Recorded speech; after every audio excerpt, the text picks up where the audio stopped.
Gentle women కాసేపటి క్రితం చూశానన్నమాట. ఈ సినిమా గురించి ఏం చెప్పాలి? ఇది ఈ సినిమా మొదట్లోనే భర్తతో భార్య ఒక మాట ఉంటుందన్నమాట. కొద్దిగా అటు ఇటుగా ఉంటేనే కదా మనుషులంటే అని. మరి అలాంటిది తన భర్త వేరే యువతితో సన్నిహితంగా ఉంటున్నాడనే విషయం తెలిసిన తర్వాత దానికి ముందే అతను తల పగిలి వెల్లకిలా పడుకున్న భర్తని చేతికి అందిన కొడవలతో, అందుకే నేను చెప్పేది కిచెన్లో పెద్ద పెద్ద కత్తులు ఇవి పెట్టకంటారా బాబు అని, ఆ కొడవలతో గొంతు కోసేస్తుంది. ఆ తర్వాత ఇదంతా కూడా సినిమా ఓపెన్ అయిన 30వ నిమిషంలోనే జరిగిపోతుంది. ఇక ఆ తర్వాత 2 గంటలు ఎలా కూర్చోబెట్టాడు దర్శకుడు అనేది. ఓపిక్గా కూర్చున్న వాళ్ళకి ఇది సినిమా ఆ మహిళ, ఆ భార్య ఎలా ఈ కేసు నుంచి తప్పించుకుంది అనేది ఒకటైతే, తనకి అంటే మొదట్లో ఈ భర్త తాలూకు లవర్ ఎవరైతే ఉందో ఆ లవరు ఇంకొక మర్డర్ చేస్తుంది చివరిలో. వీళ్ళిద్దరు ఫ్రెండ్స్ అయిపోతారు. దీనికి చివరిలో దర్శకుడు ఒక అద్భుతమైనటువంటి వాయిస్ ఓవర్ ఇస్తాడు. వీళ్ళని ఈ దిశగా పురిగొల్పినటువంటి సమాజాన్ని ఏం చేయాలి అంటారు. చాలా గొప్ప సందేశం బాబు. ఇప్పుడు నువ్వు వీలైతే ఆ సందేశం ఇవ్వాలనుకున్నాడు, ఇట్లాంటివి చూపించకూడదు కదా. భర్తని చంపిన తర్వాత ఆ భార్య ఏం చేసింది భర్త శవాన్ని అనేది, అది నేను చెప్పినంత క్రైమ్ ఉండదు అందులో. జస్ట్ ఫ్రిడ్జ్లో పెడుతుంది. ఆ తర్వాత ఈ విచారణ ఎలా ఎదుర్కొంటుంది అనేది. ఆ తర్వాత విచారణలో భాగంగా అసలు కంప్లైంట్ ఎవరిస్తారు అంటే ఈ లవర్ ఇస్తుంది.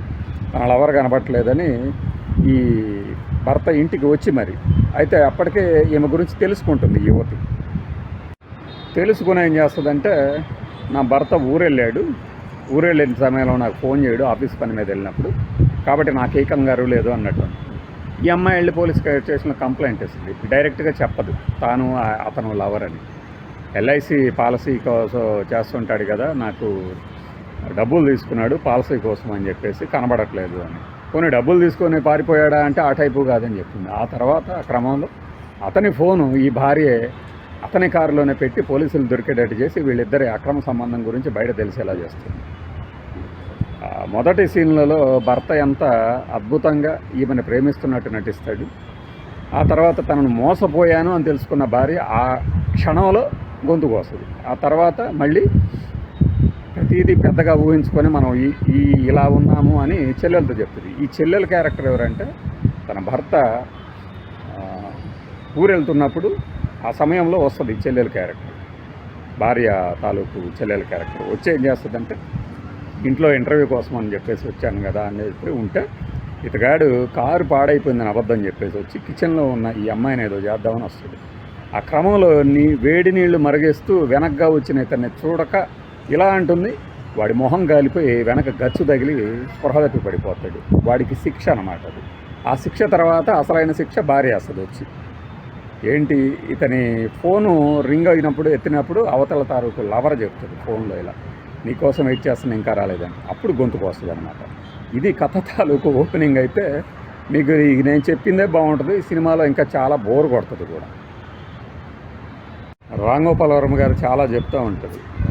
ఆయన ఇంటర్వ్యూలు ఫాలో అయిన వాళ్ళకి అర్థం అవుతుంది అనమాట. ఏమని అంటే, ప్రతి ఫోన్ వెనక ఒక పెద్ద రహస్యం ఉంటుంది చూడండి అని. అలా ఫోన్లలో రహస్యాలు దాచిపెట్టుకున్న వాళ్ళు ఈ సినిమాతో కాస్త కనెక్ట్ అవుతారు. అట్లానే నమ్మకంగా ప్రేమిస్తూ మోసం చేసినందుకు భార్య వేసిన శిక్షగా కూడా ఈ సినిమాని ఎవరో జోషో ఏదో ఉంది డైరెక్టర్ పేరు, కొత్త అతను అనుకుంటా.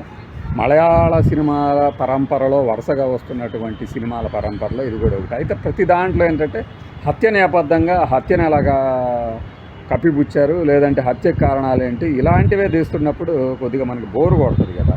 అదే పనిగా ఎంతసేపు చూసినా అవే తరహా సన్నివేశాలు, వాటి నుంచే కాపాడుకోవటాలు కొద్దిగా బోరు కొడుతుంది.